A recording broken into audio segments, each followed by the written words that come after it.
Hello, my name is Grace Holmes, and I'm the Tidewater Environmental Justice Coordinator for the Virginia Department of Environmental Quality. This is a re-recording of the presentation that was given at the Tidewater Air Monitoring Evaluation Project workshop in East End, Newport News on July 28th from 6:30 to 8 p.m. at the C. Waldo Scott Center. Next slide, please.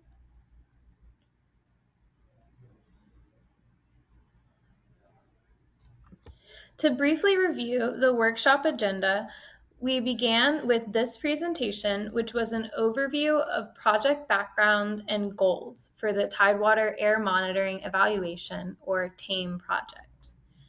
This presentation will also include a map of air monitor sighting locations in East End, Newport News, as well as an overview of purple air sensors and the associated online map. We then went into a section of the meeting where folks were able to talk with DEQ staff stationed around tables. Staff was able to take community members through an opportunity to vote on monitor and sensor signage that will be placed in the community when monitors and sensors are sighted, an opportunity to give feedback for purple air sensor locations around the community, an opportunity to see a demonstration of a purple air sensor and the associated online map, and an opportunity to provide suggestions or feedback for engagement with the community throughout the project period. And then at the end of the meeting, we had a brief discussion discussing signage consensus, as well as answering any additional questions from community members.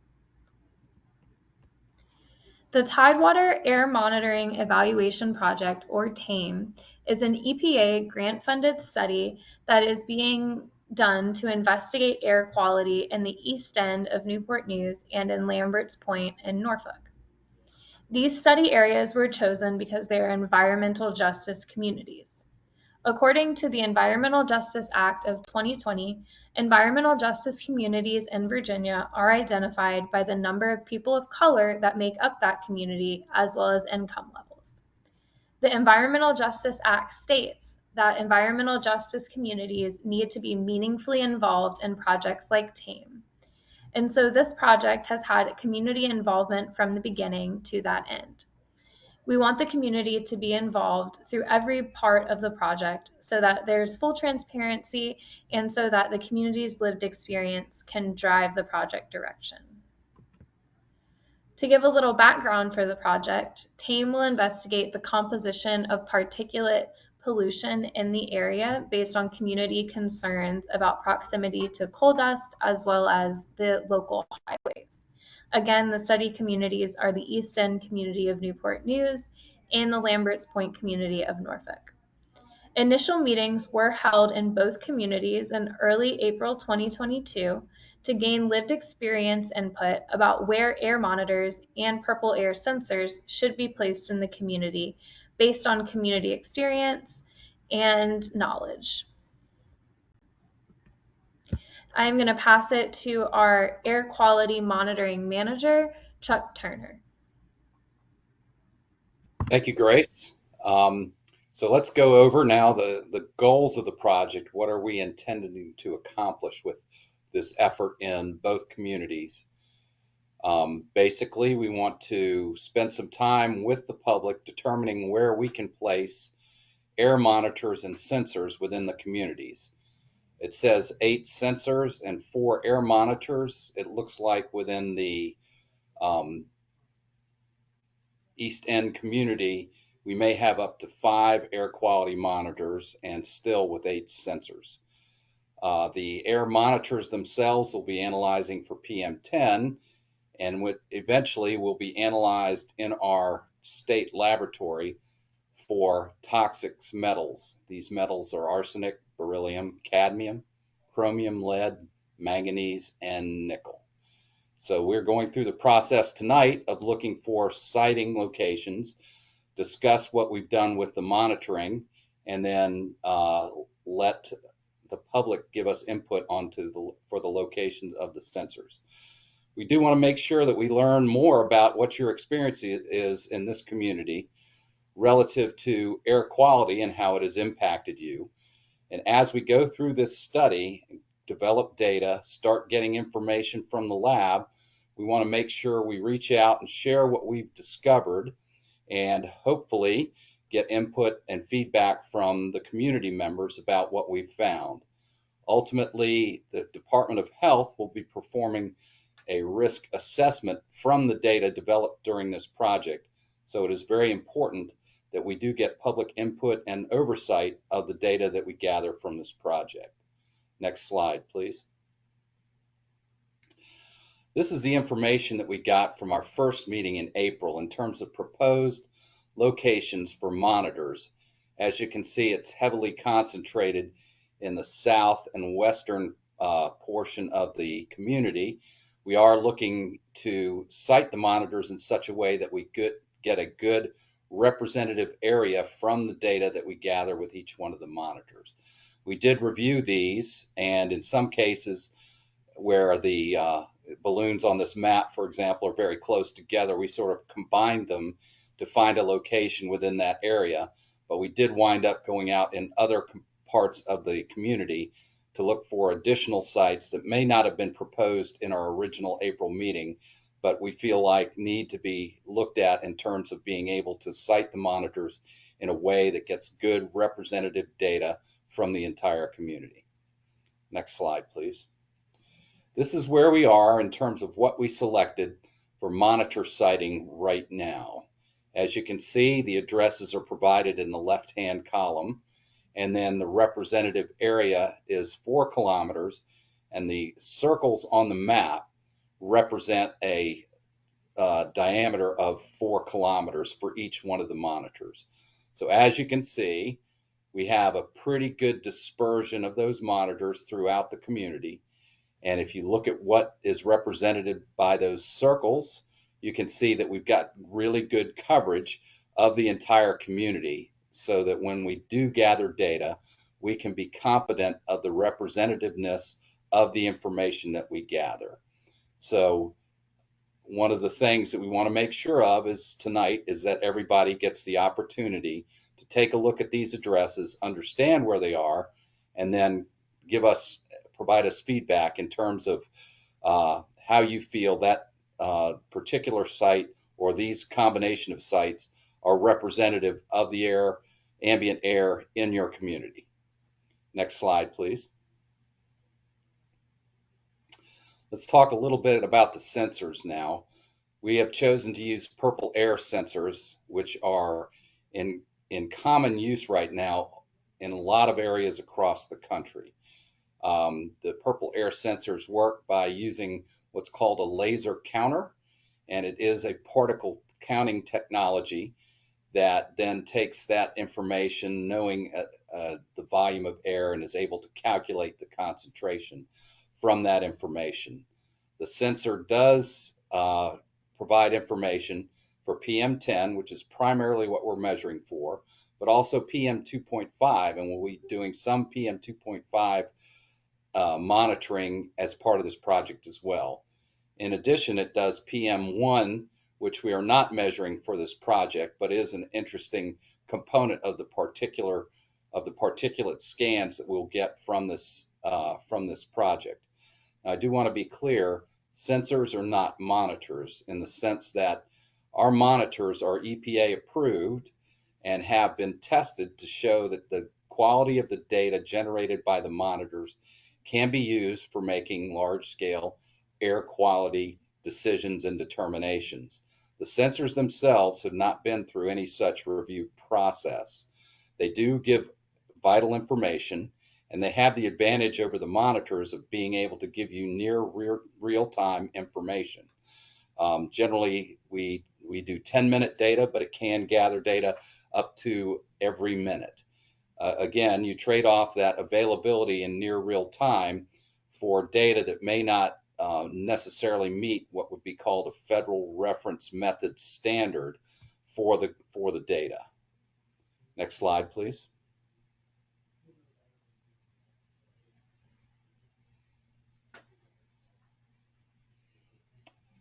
This is an example of what the purple air sensor map shows you in terms of an output.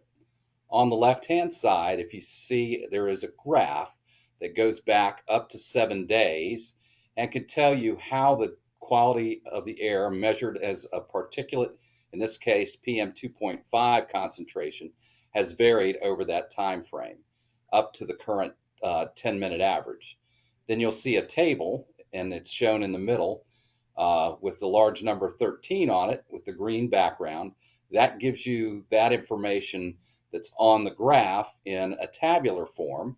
And as you can see, you can get the now, which is the instantaneous reading, the 10-minute reading, which is 13, which is shown in the upper right-hand corner, and so on until you get a weekly information, which is shown in this table as 43 over the week. Now note the different color backdrops for each one of these, and we'll talk about that a little bit later.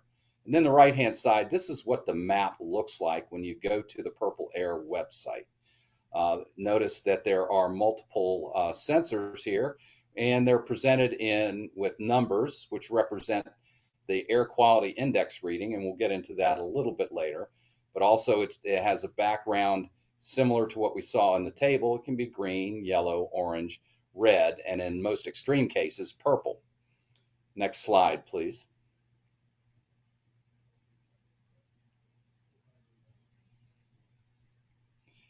Yeah, this map is just to show you how effective and useful and, quite frankly, um, ubiquitous the purple air sensor information is.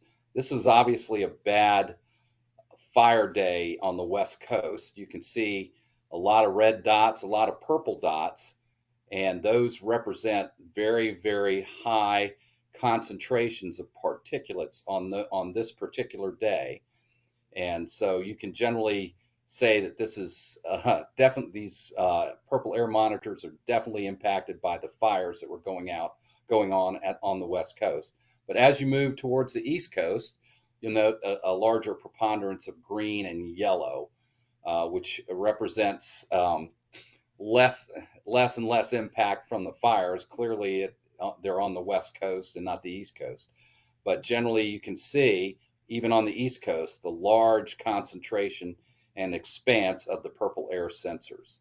Next slide, please.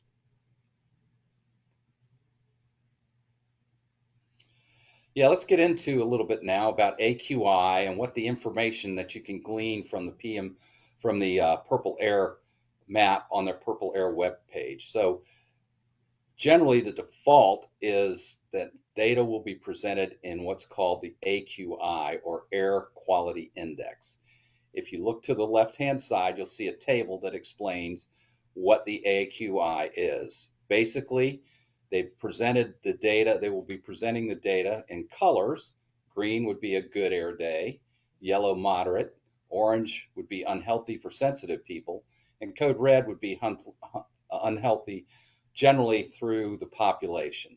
Note that the uh, number ranges 0 to 50, 51 through 100, 101 through 150, and 151 through 200.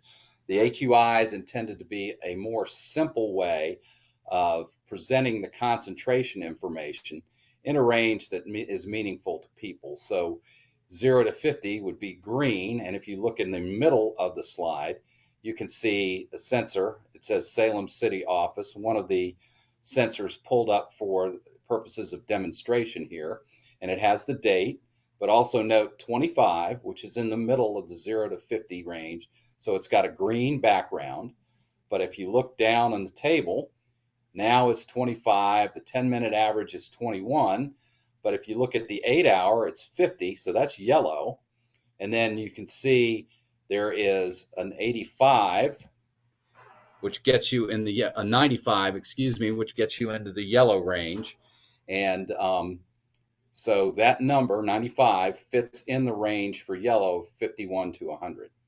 Note also on the right-hand side in the chart that uh, the graphs themselves are divided up in green, yellow, and orange and potentially red, depending on the expanse of the data. But note that you do see on the graphs themselves when the data itself is in the code orange, code yellow, and code green ranges for the AQI information. Next slide, please. Thanks, Chuck. We will be having community update meetings in September of 2022 and March of 2023. Keep an eye out on your email list. You'll see information coming out about that September meeting. And by March, we should have our first round of data to review. Please let us know if there's anyone that we should be speaking with, their community leaders or community events that we should be attending. We would love to know. There's my phone number as well as my email. Please don't hesitate to reach out. Please don't hesitate to check out our website either. All of the information about the project will be housed there, as well as information from our April 2022 meetings if you're interested. Please don't hesitate to check it out and sign up for our email list. Thank you guys so much.